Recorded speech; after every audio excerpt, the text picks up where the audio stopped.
মামুনি, দেখো তো এটা তোমার কে হয়? এইটা তো আমার মা। মা? তোমার নিজের মা? আচ্ছা।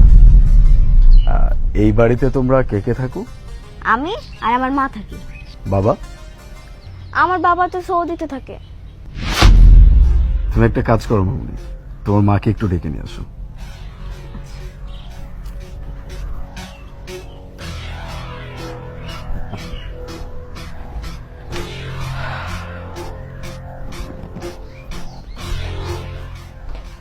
কে আপনি? তুমি এখানে কিভাবে? ঠিকানা কোথায় পেলে? অবাক হচ্ছ? অবাক হওয়ারই কথা। মামুনি, তুমি সকালে যে কবিতাটা বলতেছিলে এটা আরেকবার শোনাতে পারবা? হ্যাঁ পারবো তো। তাহলে শোনো। পাবনা জেলার অন্যতম আটঘরিয়ার থানা, আটঘরিয়ার লক্ষ্মীপুর সকলেরই চেনা। বাবা আমার প্রবাস থাকে, পাঠায় অনেক টাকা। আশার মঞ্জিল ঘুরতে গিয়ে পকেট হলো ফাঁকা। দাওয়াত দিলাম বন্ধু তোমায়, এসো মোদের বাড়ি। না আসলে মনে রেখো, করব তোমার সঙ্গে হারি।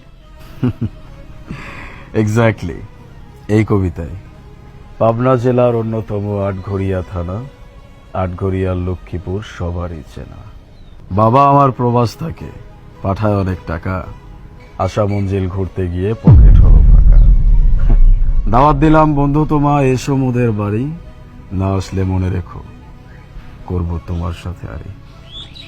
সকালে যখন তোমার সাথে আমি কথা বলতেছিলাম, তোমার এই মেয়েটা এই কবিতাটা অনেকবার শোনাইছে। আমার তখনই একটু সন্দেহ হয়েছিল। আমার কেন জানি মনে হচ্ছিল মেয়েটা আমাকে কিছু একটা মেসেজ দিতে চাচ্ছে। তারপর যখন মেয়েটা তোমাকে মা বলে ডাকলো, তুমি ফোনটা কেটে দিলে। আমার সন্দেহ আরো প্রকট হয়ে গেল। দেখো, তুমি যে ব্যাপারগুলো এরকম করে ধরে ফেলবে আমি না মোটেও বুঝতে পারিনি। প্লিজ তুমি আমাকে ক্ষমা করে দাও, আমার অনেক বড় ভুল হয়েছে। আমি তোমার সাথে প্রেমের নাটক করতেছিলাম। ক্ষমা? সব থেকে ইন্টারেস্টিং ব্যাপার কোনটা জানো? তোমার এই বাচ্চা মেয়েটা শুধু সুন্দরী না, অনেক বুদ্ধিমতী। এত সুন্দর ফুটফুটে একটা মেয়েকে রেখে তুমি পরকে লিপ্ত হয়েছ। তোমার কি লজ্জা করলো না? বুকটা একটাবার কেঁপে উঠলো না? ছি, আমার ভাবতেও ঘৃণা লাগতেছে। তুমি এতটা বাজে একটা মেয়ে, আমি কিনা তোমার সাথে সম্পর্কে জড়াইছি। মামুনি, আমার জন্য এক গ্লাস পানি নিয়ে আসো।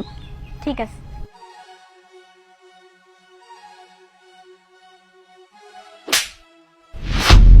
এই চটটা হচ্ছে আমাকে ঠকানোর জন্য,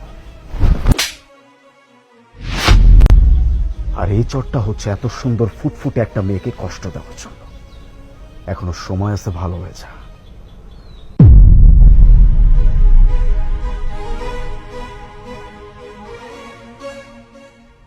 আসলে চোরে যতই চুরি করুক না কেন, আজ হোক কাল হোক সেটা ধরা পড়ে। আসলে পরকীয়ায় সমাজের একটা খারাপ নেশা। এই নেশায় আমার মতো অনেক মেয়েরা লিপ্ত থাকে। কত কষ্ট করে প্রবাসী আমাদের স্বামীরা, আমরা সেটা বুঝতে চাই না। আমরা সবসময় মনে করি নিজের সুখটাই বড়, কিন্তু একবারও ভাবি না এই সংসার, ধর্ম, সবকিছুর কথা। আমার ছোট একটা বাচ্চা আছে, সেই বাচ্চাটার কথা আমি একবার ভাবিনি। যাই হোক, পরকীয়া আসলে খারাপ জিনিস, এটা থেকে আমরা সবাই বিরত থাকবো।